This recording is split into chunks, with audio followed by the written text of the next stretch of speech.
ou à l'opposé. Par ici, les brasseurs d'opinion et de vision. Les rencontres de l'air. Steve Fortin, chroniqueur, salut. Salut, comment ça va? Bien, toi, c'est notre dernière collaboration, notre dernière chronique ensemble. Puis je sais que tu voulais en profiter parce que tu as été de tous les festivals cet été. Tu nous as promené entre le festif de Baie-Saint-Paul et j'avais envie de te demander justement comment, tu sais, je veux dire, c'est un des premiers étés post-pandémie. Est-ce que tu as vu justement un retour à une situation plus normale? Oui, et puis j'en ai parlé beaucoup avec les artistes que j'ai rencontrés. Tu sais, j'ai fait des entrevues avec toutes sortes de monde pendant l'été. J'en retiendrai quelques-unes, dont une avec un gars qui vient de la même ville que moi. C'était drôle parce que j'ai rencontré Steve Dumas, donc Dumas. C'était au festif, ça. Et à un moment donné, quand on a commencé l'entrevue, je peux pas ne pas lui dire ça parce que ma grand-mère qui a été professeure de première année à l'école Pie-IX à Victoriaville pendant 40 ans, elle avait l'habitude de mettre les noms de chacun des élèves sous la photo de classe à chaque année. Puis à un moment donné que j'étais avec mes enfants, on regardait ça, puis j'avais vu Steve Dumas. Puis j'avais dit, ben voyons, tu sais. Puis effectivement, elle m'avait dit, oui, c'est le chanteur. Puis j'ai dit, ben j'ai une photo de toi que je vais t'envoyer à un moment donné, ta photo de classe en première année. On a bien ri. Et je lui ai parlé justement de ce retour un peu à la normale et tout ça. Puis il m'avait dit que pour lui, oui, effectivement, il voyait ça, mais que ce qui avait beaucoup plus changé à travers les années, puis même après la pandémie, c'est qu'ils se retrouvent devant des festivals, parce qu'ils n'ont pas tous passé à travers. Hein. Il y a des événements qui n'ont pas passé à travers, en dépit de l'aide et tout ça, mais il dit, lui, ce qu'il aime maintenant au Québec, c'est que de plus en plus, il y a des festivals qui habitent les villes, puis qui vont prendre leurs racines dans des coins de la ville ou dans la ville au complet. Puis ça, c'est super intéressant et je l'ai vécu au festif. Mais pour les gens, dans quelques semaines, il va y avoir le festival Trad de Ripon dans l'Outaouais, dans la petite nation. Ben c'est le même concept. Il va y avoir des spectacles dans les maisons des gens, dans des parcs, dans des endroits un petit peu iconoclastes. Puis c'est beau de voir ça. Puis ben Steve Dumas me le faisait remarquer quand je l'avais eu en entrevue. J'ai fait la même chose aussi avec Keith Kuna quand j'ai parlé, il me disait la même affaire. Tu sais, puis j'ai trouvé ça beau cet été dans tous les festivals où je suis allé.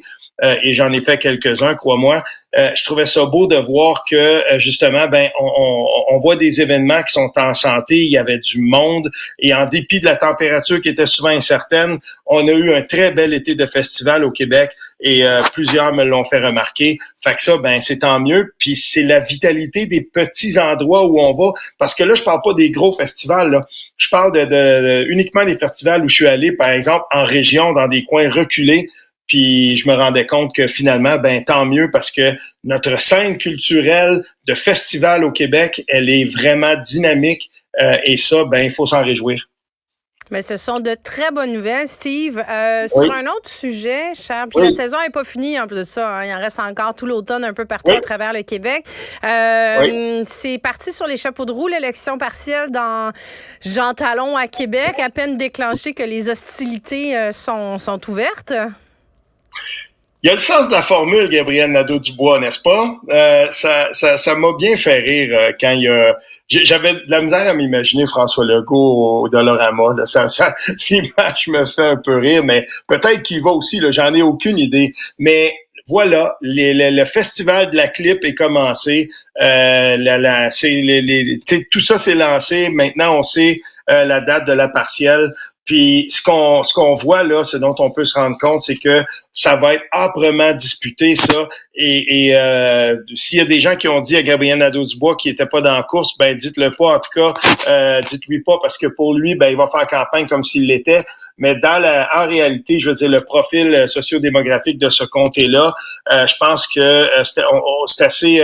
Je pense qu'on se trompera pas de dire que à moins d'un gros revirement, ça va jouer entre le PQ puis la CAQ et Paul Saint-Pierre Plamondon et le PQ, ben eux, et je pense qu'ils ont bien fait de rappeler que c'est toujours, moi, ça m'a toujours rendu un peu mal à l'aise quand un premier ministre ou quand quelqu'un au pouvoir dit, ben, votez pour nous, votez du bon bord, puis vous allez être du côté du pouvoir, mais ça veut dire quoi? Est-ce que c'est un continuum des événements que tient, par exemple, le premier ministre ou ses ministres dans des régions, puis qui n'ont pas si on veut, l'amabilité d'inviter le député qui est là puis qui travaille dans le comté, comme Pascal Bérubé l'a souvent dénoncé quand il vient à Matane ou dans son comté, mais il n'est pas le seul. Tu sais, je veux dire, moi, j'ai beaucoup de difficultés avec ça, mais c'est lancé et les lignes d'attaque vont être nombreuses parce qu'on va parler du coût de la vie, mais on ne va pas parler que de ça. Il va y avoir d'autres thèmes qui vont s'imposer, puis moi, je pense qu'on va parler de thèmes un peu plus nationaux aussi, vous allez voir. Mais c'est comme si ça donne l'impression que Québec solidaire est comme sorti de la léthargie. Tu sais, on n'en entendait pas trop parler. Là, on en a entendu parler un petit peu cet été quand il y a eu l'investiture justement dans Jean Talon avec finalement le candidat qui n'est pas le candidat que le parti souhaitait, là, qui va être leur candidat dans la partielle. Mais là, aujourd'hui, écoute, là, ils sont partout. Comme tu dis, là, ils accusent le premier ministre de prendre les citoyens de Jean Talon pour des valises, de ne pas magasiner au Dollarama puis comprendre c'est quoi avoir de la difficulté à booker des fins de mois. Là, il demande une enquête sur le fonds vert. On dirait que c'est comme, écoute, il déchire sa chemise, c'est la rentrée parlementaire qui s'en vient. C'est le caucus précessionnel hier. Là, on dirait qu'il y a comme un électrochoc qui s'est passé. Ils sont vraiment partout là, dans les médias. Ben là, pour le moment, oui, mais j'en ferai pas trop un cas de ça parce que en réalité, je veux dire, on peut bien faire des effets de toge, mais sur le terrain, ben ça vient de commencer. Puis moi, je pense pas que en ce moment, on a oublié, tu sais, quand Olivier Bolduc se présente chez quelqu'un, puis on le voit déjà de toute façon, je veux dire, c'est quand Québec solidaire publie sur n'importe quel de leurs réseaux sociaux ou réseaux sociaux, ben on leur rappelle, oui, mais c'est votre candidat, c'est votre deuxième choix.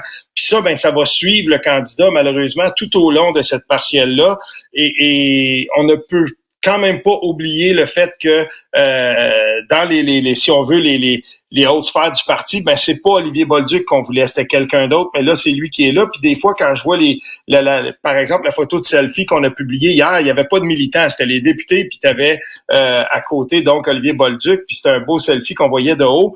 Ben dans le fond, il y en a là-dedans qui voulaient pas que ce soit lui qui soit là. Puis c'est difficile de voir un cliché comme celle-là, puis de pas se dire ben bonne chance, malgré tout, parce que souvenons-nous que le secrétaire général du parti, lui, disait qu'à défaut d'être capable d'imposer une candidate, ben il aimerait ça quand même que ce soit une candidate qui soit choisie. Puis ça, ben ça reste.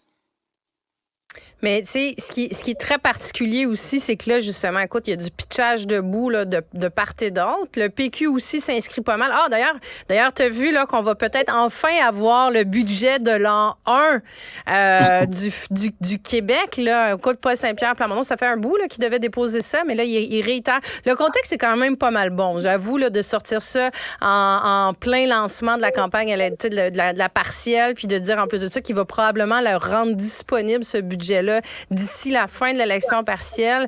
Quelle façon extraordinaire d'attirer l'attention et de faire parler de soi, puis tu sais, dans un contexte où, oui, OK, il y a plein d'enjeux, là, le coût de la vie en est un, mais ça va être difficile de se démarquer vraiment par un programme puis par du contenu, parce qu'en plus de ça, tu sais, c'est ça, la session parlementaire va reprendre, donc il va y avoir plein d'enjeux qui vont être mélangés, mais je trouve que ça, c'est vraiment une façon habile de se démarquer.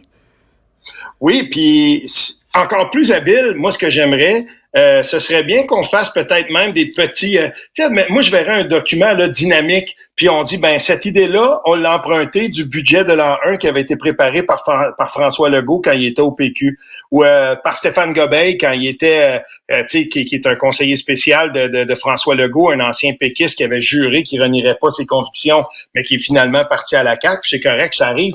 Mais tu sais, ça serait le fun qu'on rappelle ça. Puis moi, je le ferais de manière un peu comme ils avaient fait quand ils ont lancé leur campagne là, pour dire ben, on va vous présenter notre candidat. Ben moi, je ferais quelque chose d'un petit peu ludique avec ça, non sans rappeler quand même que des politiciens fédéralistes comme des politiciens indépendantistes ont souvent dit qu'un Québec indépendant serait viable. Maintenant, qu'on dépose un budget de l'an 1 ou qu'on fasse l'exercice, moi, je suis toujours pour et on verra ensuite, on pourra en débattre. Mais une chose est certaine, c'est que dans le camp de la CAQ, il y a toujours cette espèce de petits relents du passé qui restent, et on sait que François Legault s'était livré à cet exercice-là, et un exercice qui était très intéressant par ailleurs. On le trouve facilement sur YouTube, c'est la présentation de François Legault là, il y a une quinzaine d'années, quand il avait dit voici le budget de l'an 1.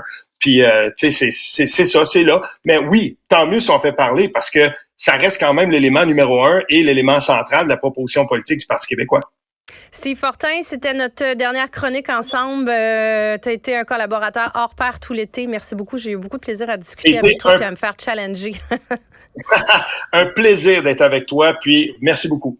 Merci, à bientôt. Salut.